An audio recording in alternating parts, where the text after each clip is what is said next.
자, 오늘 본문 말씀을 가지고 우리가 병들었을 때라는 제목으로 말씀의 은혜를 나누겠습니다. 함께 우리 제목을 따라 하시겠습니다. 우리가 병들었을 때. 한 번 더 따라 하시겠습니다. 우리가 병들었을 때. 네, 고맙습니다. 감사합니다. 요즘 우리 교회 성도님들 가운데 몸과 마음이 편찮으신 분들이 많이 계십니다.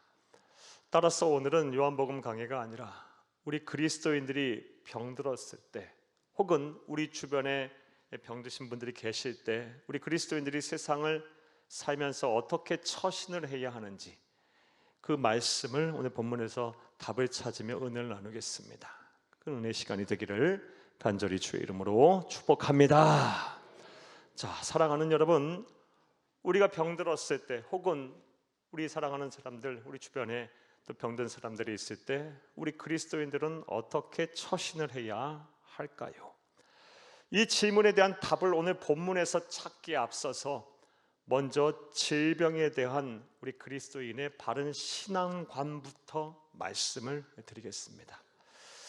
왜 이 질병에 대한 바른 신앙관을 말씀드리냐면, 이 질병에 대한 바른 신앙관을 제대로 갖추지 못해서 어떤 분들은 종종 치료의 시기를 놓쳐 본인이 낭패를 겪고 또 하나님의 영광을 가리는 일이 종종 있기 때문입니다.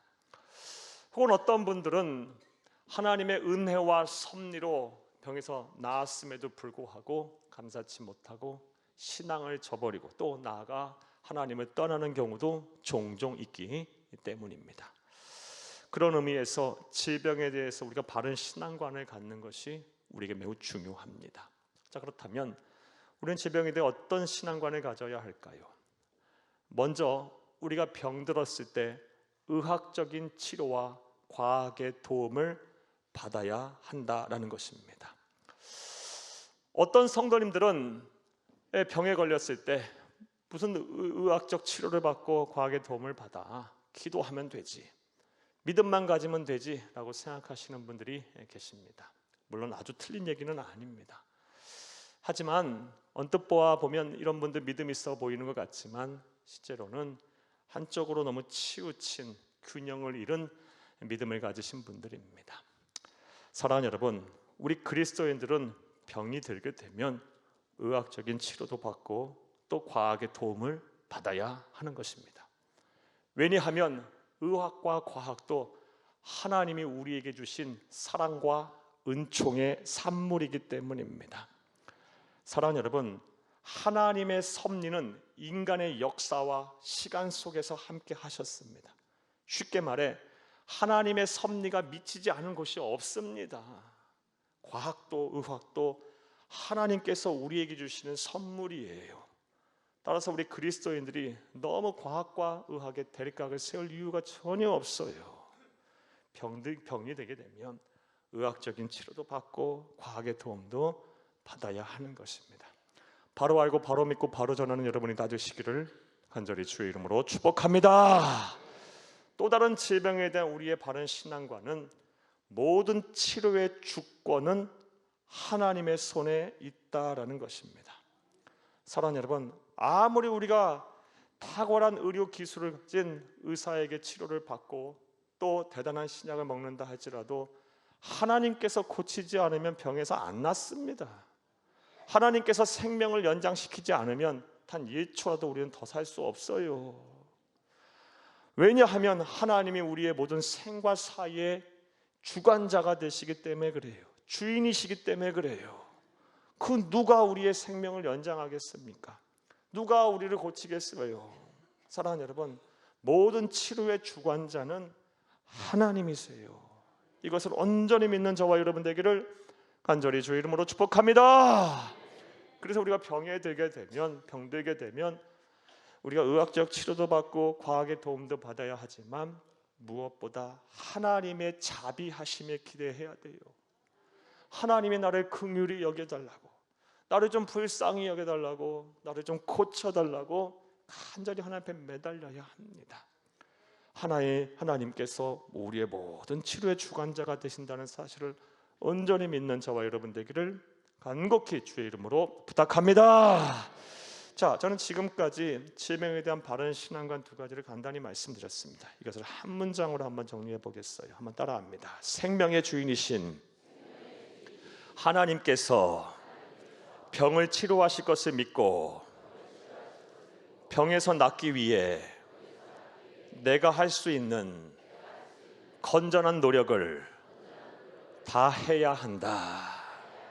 이게 병에 들었을 때 우리가 병을 대하는 우리 그리스도인의 바른 신앙관이에요. 한 번 더 따라하십니다. 생명의 주인이신 하나님께서 내 병을 치료하실 것을 믿고 병에서 낫기 위해 내가 할 수 있는 건전한 노력을 다 해야 한다.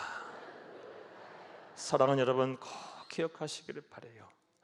바로 알고 바로 믿고 바로 전하는 여러분 되기를 다시 한번 간절히 주의 이름으로 부탁합니다. 자, 이제 이런 내용 이해, 이런 신앙관을 바탕으로 사랑하는 여러분, 이제 오늘 우리가 해결해야 될 문제를 생각해 보겠어요. 우리가 병에 걸렸을 때 혹은 내 주변에 병든 자들이 있을 때 우리 그리스도인들은 어떻게 처신을 해야 할까요? 성령의 감화 감동을 받은 야고보 사도는 오늘 본문 말씀을 통해서 우리에게 어떠한 권면을 하고 있을까요? 자, 이제부터 따라하시겠습니다. 첫째로, 교회의 도움을 요청해야 합니다. 우리가 병들었을 때 우리 그리스도인들은 어떻게 처신해야 하냐? 바른 신앙관 안에 우리가 해야 할 행동은 교회의 도움을 요청해야 한다는 것입니다. 오늘 보면 14절을 함께 읽겠습니다. 너희 중에 병든 자가 있느냐? 그는 교회의 장로들을 청할 것이요 그들은 주의 이름으로 기름을 바르며 그를 위하여 기도할지니라. 아멘. 병든 자가 있느냐? 교회의 장로들을 청할 것이고 장로들은 주의 이름으로 기름을 바르며 병든 자를 위하여 기도할지니라 라고 말하고 있어요. 자, 그렇다면 교회 장로들을 청한다는 말은 무엇을 하라는 말이고, 또 장로들은 주의 이름으로 기름을 바르며 그를 위해 기도하라는 말은 또 어떤 의미일까요? 사랑하는 여러분, 이 야고보서가 쓰여질 당시 초대교회는 아직 교회의 조직과 제도가 갖추어지기 전입니다. 따라서 여기서 말하는 장로는 오늘날 우리 교회에 존재하는 우리 장로님들 같은 분 포함해서 우리 목회자 모두를 이야기합니다. 그리고 성숙한 그리스도인들 다 포함해요. 교회의 대표를 말해요. 병이 들었을 때 어떻게 하랍니까? 교회 대표에게 알려라. 교회에 알리라는 말이고요. 교회 대표자들 성숙한 그리스도인들은 뭐하라? 병든 자를 위하여 기름을 바르며 기도하라는 말은 실제 기름을 바르며 기도하라는 말이 아니라 사랑으로 섬기고 돌보라는 말이에요. 따라서 사랑하는 여러분, 여러분의 지금 병에 걸려 있다면, 또 병든 자가 여러분의 주위에 있다면 교회에 알리세요.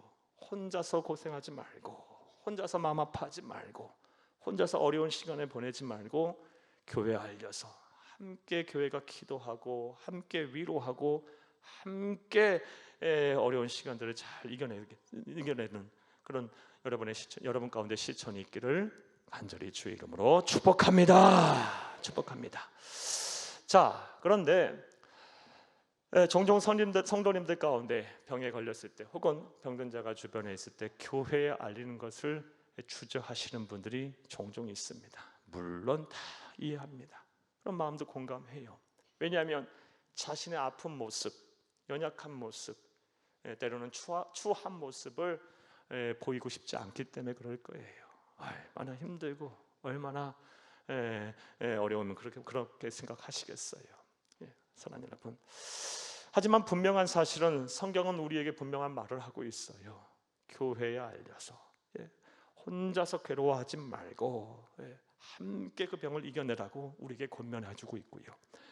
교회는 성도의 병을 한 개인의 문제로만 생각하지 말고 공동체의 문제로 인식을 하라고 성경은 우리에게 말을 하고 있습니다. 자, 이제 다시 한번 권면의 말씀드릴게요.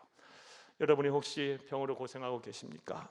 뭔가 마음이 편찮으십니까? 그리고 여러분 주위에 그런 분이 계십니까? 교회에 알리세요. 교회가 함께 기도하고 함께 위로하고 함께 아파하면서 여러분이 힘들고 어려운 이 순간들을 또 하나님의 은혜 속에 잘 이겨내고 또 여러분의 몸과 마음이 회복되기를 간절히 주의 이름으로 축복합니다. 자, 첫 번째로 우리가 병들었을 때 우리 그리스도인들은 어떻게 행동을 해야 합니까? 교회의 도움을 요청해야 합니다. 또 본문 말씀을 통해서 우리가 알 수 있는 또 다른 그리스도인의 처신은 무엇일까요? 따라합니다. 둘째로 죄를 회개하고 용서받아야 합니다. 성령의 감화 감동을 받은 야고보 사도는 우리가 병들었을 때 무엇을 하라? 죄를 회개하고 용서받아야 한다는 권면을 하고 있습니다. 오늘 보면 15절 16절을 함께 읽겠습니다. 믿음의 기도는 병든 자를 구원하리니 주께서 그를 일으키시리라. 혹시 죄를 범하였을지라도 사하심을 받으리라. 그러므로 너희 죄를 서로 고백하며 병이 낫기를 위하여 서로 기도하라. 의인의 간구는 역사하는 힘이 큼이니라. 아멘. 15절 말씀에도 죄를 범하여서 사하심 받는단 말을 했고요, 기도를 통해 16절에 너희 죄를 서로 고백하며 병이 낫게 서로 기도하라라는 말을 하고 있어요. 회개 기도하고 또 죄 용서에 대한 확신을 얻으라는 말을 하고 있어요. 야고보 사도는 우리가 병들었을 때 자칫 간과하기 쉬운 우리의 영적인 문제를 언급하고 있어요. 즉, 사랑하는 여러분, 우리가 병에 걸리는 이 발병 요인 가운데 우리 이 죄가 큰 역할을 한다라는 거예요. 따라서 우리가 병에 걸렸으면 혹시 내 죄 때문이 아닌가라는 생각을 하면서 죄를 회개하고 또 하나님부터 죄 용서함을 받아 하나님의 진노와 심판으로부터 벗어나라라는 것입니다. 바로 아는 그 바로 믿고 바로 저는 여러분 되기를 다시 한번 간절히 주의 이름으로 축복합니다. 자, 그런데 이렇게 이 죄를 병에 걸렸을 때 내 죄를 회개하고 죄 용서에 대한 확신을 얻는 데 있어서 주의해야 할 것이 있어요. 우리가 병든 사람들을 가리켜서 모두 죄인이라고 판단하고 죄인이라고 정죄해서는 안 됩니다. 왜냐하면 성경을 보게 되면 우리가 죄 때문에 모든 병에 걸리는 것이 아니에요. 성경을 보게 되면 여러 발병 요인에 대해서 하나님께서 우리에게 말씀을 해주시고 계세요. 이 또한 간단하게 한번 말씀드려 볼게요. 먼저 우리가 병에 걸리는 첫 번째 요인은요, 이유는 앞서 말씀드린 대로 우리의 죄 때문에요. 하나님의 진노와 심판이 임하여 우리에게 병이 찾아올 수가 있습니다. 이러한 경우는 요한복음 5장에 나오는 베데스다 연못에서 38년간을 누워 있었던 이 병자의 경우가 그러합니다. 사랑하는 여러분, 이 38년 동안 일어나지 못했던 병자는요, 이 죄를 져서 하나님의 진노와 심판을 받아 병에 걸렸었어요. 우리 주 예수님께서 안식일날 이 베데스다 연못가를 찾아가셔서 이 병자를 일으키시며 병을 깨끗하게 고쳐주셨어요. 그리고 나서 다시 이후에 성전에서 만나셔서 다음과 같은 말을 하셨습니다. 요한복음 5장 14절을 함께 읽겠습니다. 그 후에 예수께서 성전에서 그 사람을 만나 이르시되 보라, 내가 나았으니 더 심한 것이 생기지 않게 다시는 죄를 범하지 말라 하시니. 아멘. 이 병자의 발병 요인이 죄 때문임을 분명히 알 수 있어요. 그러므로 지금 여러분이 병에 걸리셨으면 기도하며 잘 분별해 보세요. 하나님과의 관계를 먼저 생각해 보시고요, 사람과의 관계, 말과 행동, 마음과 생각으로 지은 죄가 있다면 회개하시고 죄 용서를 예수 그리스도의 보혈의 피에 의지하여, 공로 의지하여 받으세요. 그리고 치료 잘 받으세요. 그러면 온전한 회복이 있을 것입니다. 이런 은혜와 실천 저와 가운데 함께하기를 간절히 주의 이름으로 축복합니다. 또한 성경에서 말하는 또 다른 발병 요인은 하나님께서 쓰시고자 이 병을 연단의 과정으로 주실 수도 있어요. 훈련의 과정으로 하나님께서 더 귀하게 쓰려고요, 병을 통해서 하나님께서 훈련하실 수 있어요. 이러한 대표적인 경우가 바로 구약의 욥의 경우가 그러합니다. 욥은요, 하나님 보시기에 아주 선한 사람이었어요. 그를 향하여 하나님께서는 온전하고 정직하며 하나님을 경외하고 악에서 떠난 자였다라는 말을 무려 3번 반복해요. 1장 2장에서 욥기서. 그만큼 완전한 자였어요. 하지만 사랑하는 여러분, 하나님께서는 그를 다 높이 쓰시고자 사탄의 장난을 허락하셨고, 사탄의 장난으로 인해서 머리부터 발끝까지 중병에 걸리게 돼요. 이후 욥은 깨닫게 돼요. 내가 이게 병에 걸린 것이 하나님께서 더 나를 크게 쓰시려고 나에게 병을 주신 것이구나 깨닫고 나서 다음과 같은 신앙 고백을 합니다. 욥기서 23장 10절을 함께 보겠습니다. 그러나 내가 가는 길을 그가 아시나니 그가 나를 단련하신 후에는 내가 순금같이 되어 나오리라. 아멘. 아멘. 얼마나 놀라운 신앙의 고백입니까? 또 여러분도 병에 걸리셨으면 잘 판단해 보세요. 이 병이 하나님이 나를 시키는 훈련의 과정이구나. 나를 더 성숙한 신앙인 만드시려고, 내 삶 속에, 내 인생 속에 의심할 수 없는 십자가의 흔적을 남기시려고, 하나님께서 나에게 더 굳건한 믿음의 반석에 나를 세우시려고, 우리 가정에 더 복을 주시려고 나를 이렇게 훈련의 과정을 나에게 병들게 하셨구나 라고 여러분 판단이 되시면요, 감사하세요. 그리고 훈련의 과정을 잘 받으세요. 이거는 하나님께서 더 복을 주시려고, 더 크게 쓰시려고 하는 거니까 감사함으로, 기쁜 마음으로 여러분 이 훈련의 과정을 잘 견디시고 받으시고 치료 잘 받으세요. 그러면 하나님께서 온전한 치유와 회복을 주실 것입니다. 이런 은혜와 실천 또한 여러분 가운데 함께 하기를 간절히 주의 이름으로 축복합니다. 성경을 통해서 알 수 있는 또 다른 발병 요인은 하나님의 일을 나타내시고자, 다른 말로 하나님께서 영광 받으시려고 병을 우리에게 주실 수도 있어요. 이러한 경우는 요한복음 9장에 나오는 날 때부터 세상을 보지 못했던 맹인의 경우가 그러합니다. 요한복음 9장 말씀을 보게 되면 날 때부터 세상을 보지 못했던 맹인을 보고 제자들이 예수님에게 묻습니다. 저 사람이 눈이 먼 것, 한 번도 세상을 보지 못한 것이 누구 탓입니까? 부모의 죄 때문입니까? 아니면 저 사람의 죄 때문입니까? 라고 물었을 때 우리 주 예수님께서 다음 같은 답을 하셨어요. 요한복음 9장 3절을 함께 읽겠습니다. 예수께서 대답하시되 이 사람이나 그 부모의 죄로 인한 것이 아니라 그에게서 하나님이 하시는 일을 나타내고자 하심이라. 아멘. 그에게서 하나님이 하시는 일을 나타내고자 함이라. 하나님이 영광 받으시려고 병 주실 수도 있어요. 또 여러분이 잘 또 한번 판단해 보세요. 기도하면서 성찰의 시간을 가져보세요. 그래서 하나님께서 나를 도구로 삼아 당신의 영광을 나타내려 하는구나, 내 이 병을 통해서 하나님이 일하시려고 하는구나, 우리 가족을 구원하시려고 하시는구나, 하나님께서 다 하나님의 지경을 넓히시려고, 하나님 간증거리로 삼으시려고, 이 하나님의 살아계심의 흔적을 내 병을 통해서 나타내 보이시려고 하나님 일을 행하셨구나 라는 판단이 되게 되면 어떻게 하면 됩니까? 내 몸과 마음을 아낌없이 내드리면 되죠. 헌신하면 돼요. 기쁜 마음으로 차원하면 돼요. 그리고 감사하세요. 하나님의 도구로 쓰임을 받았으니 감사 막 기뻐하면서 병을 잘 이겨내세요. 오히려 이 투병의 시간이 여러분의 심령을 상하게 하는 시간이 아니라 이런 확신이 생기게 되면 여러분의 영혼을 오히려 살찌게 하는 시간이 될 거예요.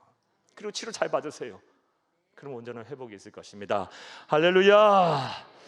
나아가 성경에서 말하는 또 다른 발병 요인은 사탄 마귀가 공격해서 병에 걸릴 수도 있어요.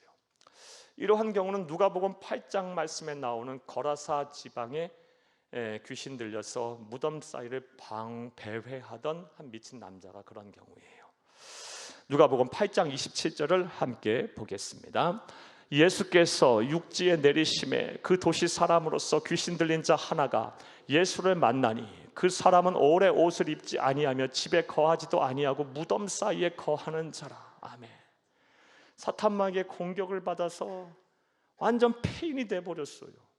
옷을 막 다 벗고 막 무덤 사이를 배회하며, 또 완력은 또 얼마나 센지 제어가 안 돼요. 예수님은 이 남자를 만나자 이 남자 안에 있던 귀신이 먼저 예수를 알아보고요, 막 놀라면서 예수님에게 말했어요. 누가복음 8장 이후의 말씀이에요. 아직 하나님의 때, 당신의 때가 이르지 않았는데 왜 오셨습니까? 나를 무적행 지옥의 불 속에 던지지 마옵소서. 벌벌 떨면서 사탄 마귀가 벌써 예수님을 알아보고 말을 해요. 그래서 예수님께서 너의 정체가 무엇이냐 물었을 때 군대니라, 군대 귀신이 들린 거예요. 그래서 너희가 어디 가기를 원하냐 했더니 저 돼지떼에게 가기를 원한다고 예수님이 허락하셨고요. 이 남자에 있던 이 군대 귀신이 이 돼지떼에게 다 옮겨갔어요. 그러니까 돼지떼가요 비탈에 막 달려갔고 바다에 다 빠져 몰살당해요. 그리고 이 남자는 병에서 고침을 받았습니다. 사랑하는 여러분, 이와 같이 사탄마귀가 공격해서 몸과 마음이 병이 생길 수 있어요. 여러분이 잘 판단해 또 보세요. 분별해 보세요. 예. 그래서 자기 성찰을 해보세요. 신앙 안에서, 예수 안에서. 만약에 사탄마귀가 지금 공격해서 내 마음이 막 심령이 상하고 몸이 막 아프고 한다면 어떻게 하면 됩니까? 예수 그리스도의 이름으로 물리치면 됩니다. 능력의 이름, 권세 있는 이름, 천지전능하신 하나님의 이름으로 담대하게 물리치세요. 여러분 혼자가 아니에요. 우리 안에는 천하 우주 만물을 창조하시고 주관하시며 모든 것을 하시고 모든 것을 아시는 하나님이 계세요. 예수 그리스도께서 나를 위하여 십자가에 죽으시며 나를 자녀 삼아 주셨어요. 담대하게 물리치시고요, 확신을 가지고 치료 잘 받으세요. 꼭 회복되는 거예요. 예. 마지막으로 성경에서 말하는 발병의 또 다른 원인은요, 하나님의 성전인 우리 몸을 제대로 관리 안 해서 그래요. 내가 부주의해서 병 생길 수 있어요. 성경은 우리의 몸이 하나님의 영이 거하시는 성전이라는 말을 하고 있어요. 고린도전서 3장 16절을 함께 보겠습니다. 너희는 너희가 하나님의 성전인 것과 하나님의 성령이 너희 안에 계시는 것을 알지 못하느냐. 아멘. 따라서 하나님의 영이 거하시는 성전인 내 몸 제대로 관리 안 하면, 성결하게 관리 안 하면요, 몸과 마음 망가지는 거예요. 여러분 생각해 보세요. 집도 며칠만 안 들어가면 곰팡 냄새 나요. 그렇죠? 몇 개월만 비워놓으면요 이상해져요. 집이요, 폐가가 돼요.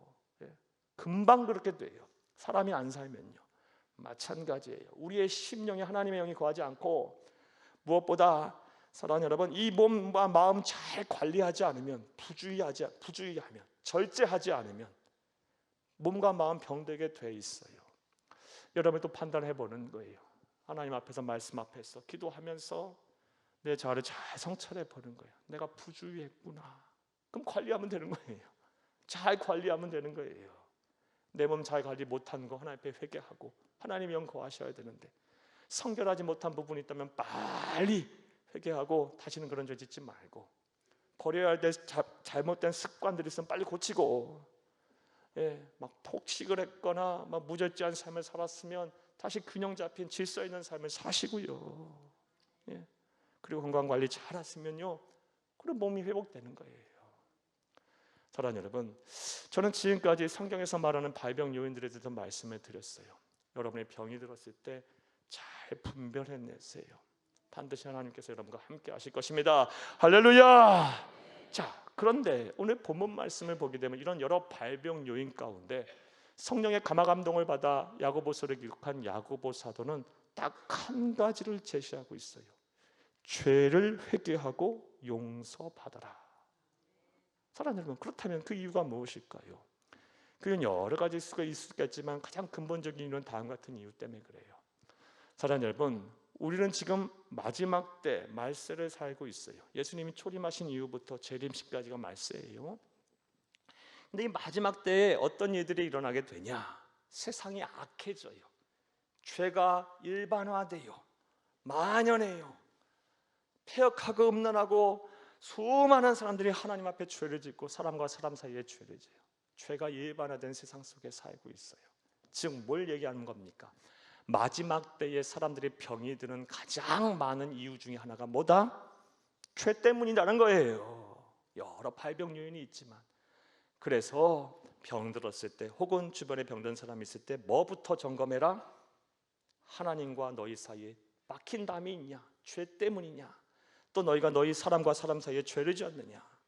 이 문제부터 점검하라는 말씀이에요. 사랑하는 여러분, 여러분이 병드셨습니까? 혹은 여러분 주변에 병든 자들이 있으십니까? 그러면 여러분 이 문제부터 먼저 짚고 넘어가세요. 여러분 지은 죄가 있다면 예수 그리스도의 보혈의 피의 공로를 의지하여 철저하게 회개하세요. 그리고 하나님과의 관계를 회복하세요. 다시금 하나님 앞에 의인으로 거듭나세요. 그리고 치료 잘 받으시면 하나님께서 반드시 저와 여러분을 회복시키실 것입니다. 이런 은혜와 복이 여러분 가운데 함께하기를 간절히 주의 이름으로 축복합니다. 자, 또 우리가 병들었을 때 혹은 우리 주변에 병든 사람이 있을 때 우리 그리스도인들은 어떻게 처신을 해야 할까요? 야고보 사도는 우리에게 어떠한 권면을 하고 있을까요? 따라하시겠습니다. 셋째로, 병에서 낫기 위해 믿음의 기도를 해야 합니다. 사랑하는 여러분, 앞서 서두에 말씀드린 것처럼 우리 그리스도인이 가져야 될 질병에 대한 신앙관, 모든 치료의 주권은 누구에게 있다? 하나님에게 있는 거예요. 다시 말씀드려요. 아무리 탁월한 의료 기술을 가진 의사가 치료를 하고 대단한 신약을 개발하여 그 약을 먹는다 할지라도 하나님께서 안 된다 그러면 안 되는 거예요. 여러분, 누가 우리의 인간의 수명을 1년 1초라도 1분 1초라도 연장시킬 수 있겠습니까? 하나님이 안 된다 그러면 끝나는 거예요. 그러므로 우리는 뭘 해야 합니까? 기도해야 하는 거예요. 나를 긍휼히 여겨달라고, 내 병을 고쳐달라고 하나님의 자비하심에 기대어 믿음의 기도를 해야 돼요. 오늘 보면 15, 16절을 다시 한번 읽겠습니다. 믿음의 기도는 병든 자를 구원하리니 주께서 그를 일으키시리라. 혹시 죄를 범하였을지라도 사하심을 받으리라. 그러므로 너희 죄를 서로 고백하며 병이 낫기를 위하여 서로 기도하라. 의인의 간구는 역사하는 힘이 크미니라. 아멘. 15, 16절에 계속 기도하라, 기도하라를 언급하고 계세요. 여러분, 병들었을 때는 반드시 뭘 해야 한다? 믿음의 기도를 해야 돼요. 한번 따라합니다. 믿음의 기도는 병든 자를 낫게 하고 의인의 간구는 성령의 역사함이 크다. 한 번 더 따라하세요. 믿음의 기도는 병든 자를 낫게 하고 의인의 간구는 성령의 역사함이 크다.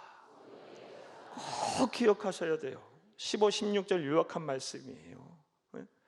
믿음의 기도는요, 병든 자를 낫게 해요. 기도는 성도들에게 주신 하나님의 특권이에요. 우리에게만 주신 특권이라고요. 구원받은 하나님의 백성들이 가진 특권이에요. 믿음의 기도를 하면 하나님 병든 자를 낫게 하신다고 하셨어요. 또 의인의 간구는 성령의 역사를 불러일으킨다. 기적을 일으킨답니다. 자, 사랑하는 여러분, 저와 여러분이 그럼 그 의인일까요? 네, 의인이에요. 누구 앞에서? 하나님 보시기에 의인이에요. 저와 여러분은 죄인이에요. 저와 여러분은 무슨 선한 것이 있어요? 우리의 말과 행동이 온전합니까? 하지만 하나님 보시기에 죄인이 의인인 거예요. 우리가 하나님은 오히려 의인으로 예방적으로 선언하셨어요. 누구의 공로 때문에? 내 공로가 아닌 예수님의 공로 때문에. 예수님께서 내가 치러야 될 모든 죄값을 십자가에서 죽으심으로, 대속의 죽음을 죽으심으로 다 치르셨어요. 그리고 그 사실은 믿음으로 말미암아 나는 죄인이지만 죄값을 다 치르셨기 때문에 구원의 주권자이자 심판장이신 하나님이 나를 의인으로 인정하시는 거예요. 그래서 우리는 의인이 된 거예요. 따라서 우리가 기도하면 성령의 역사가 나타나는 거예요. 우리는 의인이기 때문에, 예수님의 공로로요. 한 번 더 따라하세요. 믿음의 기도는 병든 자를 낫게 하고 의인의 간구는 성령의 역사함이 크다. 따라서 병들었을 때, 또 병든 자가 여러분 주변에 있을 때 반드시 믿음의 기도를 하시길 바라요. 내가 의인이라는 확신을 가지고 예수 그리스도의 보혈의 피의 공로로, 대속의 죽음의 공로로 하나님의 은혜를 받아 내가 의인이 되었음을 확신하고 간구하세요. 성령의 역사가 나타날 것입니다. 할렐루야. 자, 그렇다면 믿음의 기도는 어떻게 하는 기도일까요? 아마도 오늘 본문 말씀을 보게 되면 초대교회 성도들도 야고보 사도에게 이 질문을 했던 모양이에요. 그래서 오늘 본문 말씀 17, 18절 말씀에 보면 이 야고보 사도가 믿음의 기도를 했던 인물인 엘리야의 사례를 들어서 믿음의 기도가 무엇인지를 설명하고 있습니다. 보면 17, 18절을 함께 보겠습니다. 엘리야는 우리와 성정이 같은 사람이로되 그가 비가 오지 않기를 간절히 기도한즉 3년 6개월 동안 땅에 비가 오지 아니하고 다시 기도하니 하늘이 비를 주고 땅이 열매를 맺었느니라. 아멘. 믿음의 기도는 병든 자를 낫게 하고 의인의 간구는 성령의 역사함이 크다 그랬는데, 믿음의 기도를 한 대표적인 사람이 누구다? 엘리야예요. 그 엘리야가 어떻게 믿음의 기도를 했다? 비가 오지 않기를 간절히 기도했더니 3년 6개월 동안 비가 안 왔고, 또 다시 비가 오기를 위해서 또 기도했더니 믿음의 기도를 했더니 비가 내렸다라는 말이에요. 자, 이 17, 18절 말씀을 아마도 야고보 사도는 초대교회 성도들에게 설교를 했겠죠. 자, 그럼 17, 18절에 이 믿음의 기도를 한 엘리야는 어떻게 기도했을까요? 이것은 열왕기상 17장에서 19장까지의 말씀을 통해 알 수 있어요. 여러분 간단하게 말씀드려볼게요. 이런 내용이에요. 사랑하는 여러분, 북왕국 이스라엘의 제7대 왕인 아합 왕 시대 얘기예요. 아합 왕과 그의 아내였던 이세벨 왕후는요, 이스라엘의 음란한 죄, 우상 숭배를 조장한 장본인들이에요. 사랑하는 여러분, 이 두 왕과 이 왕후가 온 이스라엘 전역에 바알 산당을 세우고 신전을 세우고 아세라 목상을 세웠어요. 그래서 수많은 이스라엘 백성들이 우상 숭배에 빠져들었고요, 음란하고 퇴폐적인 문화가 막 가득했어요. 불의가 판쳤어요. 그러자 하나님께서 진노하시고 심판하셔서 이 엘리야를 통해서 징계를 내리시는데, 엘리야로 하여금 기도하게 하셨어요. 어떤 기도? 비가 내리지 않게. 무려 3년 6개월 동안 비가 내리지 않는 기도가 돼요. 기도를 통해서 비가 내리지 않게 됩니다. 당시에는 전부 다 천수답 아닙니까? 하늘에서 비가 내리지 않으면 살 수가 없는 거예요. 농업을 하겠어요? 목축업을 하겠어요? 죽는 거예요. 얼마나 고통스러웠겠습니까? 3년 6개월이라는 시간이 지나자 다시 엘리야가 이제 하나님 앞에 부르짖기 시작하면서 하나님 앞에 기도하기 시작해요.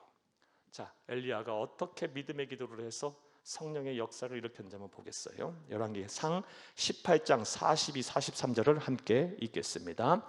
아합이 먹고 마시러 올라가니라.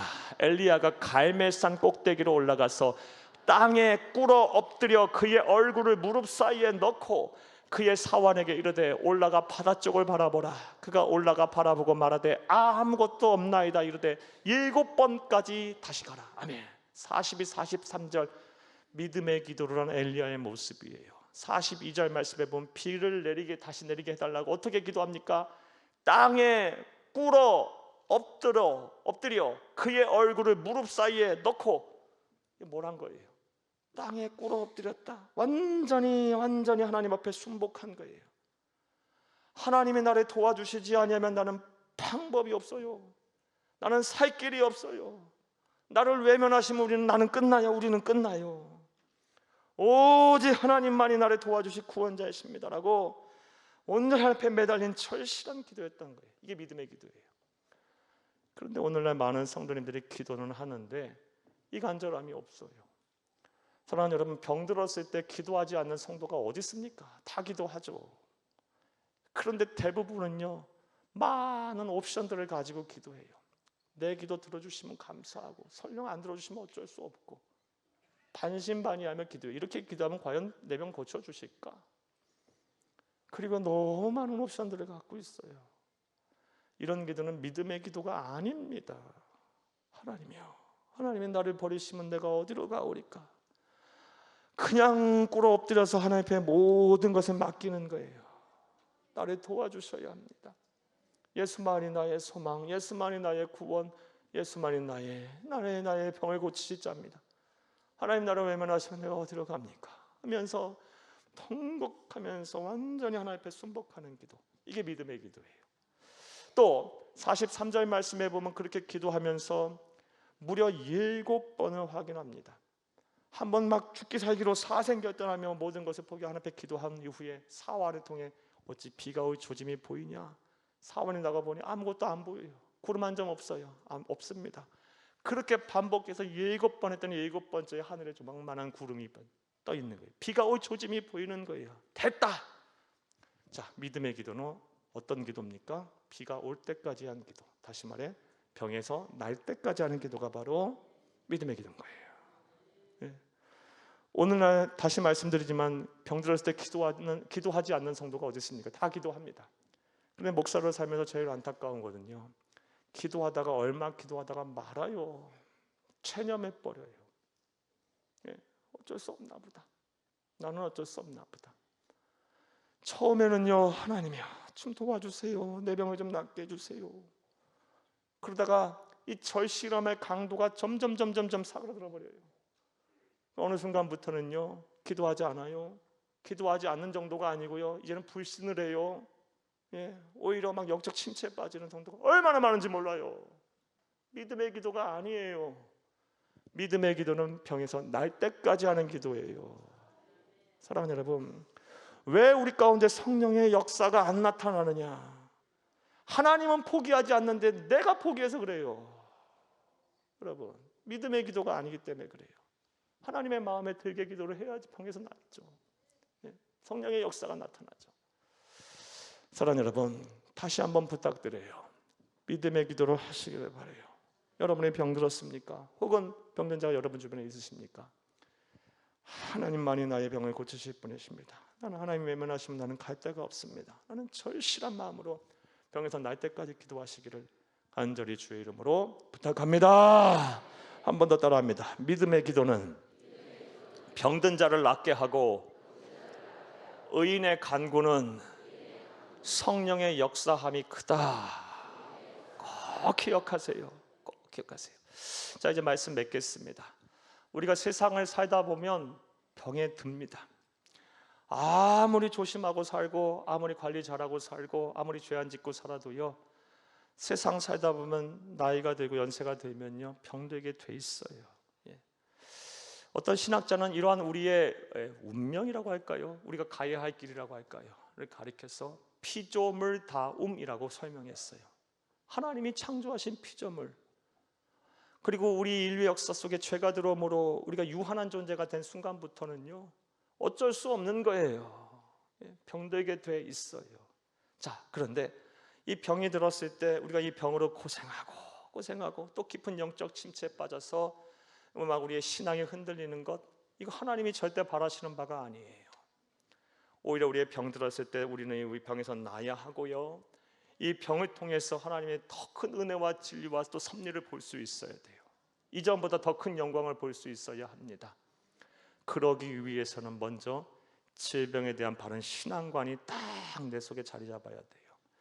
여러분, 병이 들면요, 의학적인 치료도 받고 과학의 도움도 받아요. 우리 그리스도인이 자꾸 의학과 과학과 자꾸 이 대립각을 세울 이유가 없어요. 하나님이 주신 사랑과 은총의 산물인데요. 사랑하는 여러분, 그러나 무엇보다 우리가 기억해야 될 것은 모든 치료의 주권자는 하나님이세요. 생명의 주인이 하나님이시니까요. 죽음도 하나님이 허락하시는 거니까요. 따라서 오늘 본문 말씀에 근거해서 치료의 주권자이신 하나님의 기대어, 그 자비하심에 기대어 교회의 도움도 요청하고 또 죄를 회개하고 용서받기 위해서 노력해야 하며 병에서 낫기 위해 믿음의 기도를 해야 합니다. 부디 이런 노력과 실천을 통해서 여러분의 병에서 다 낫고 또 여러분 하나님의 나라 가는 그날까지 건강한 몸과 마음으로 하나님이 주신 사명 잘 감당하며 하늘 행복, 하늘 은혜를 풍성하게 누리며 사시는 축복받는 성도가, 축복된 성도가 다 되시기를 간절히 주의 이름으로 축복합니다. 축복합니다. 축복합니다.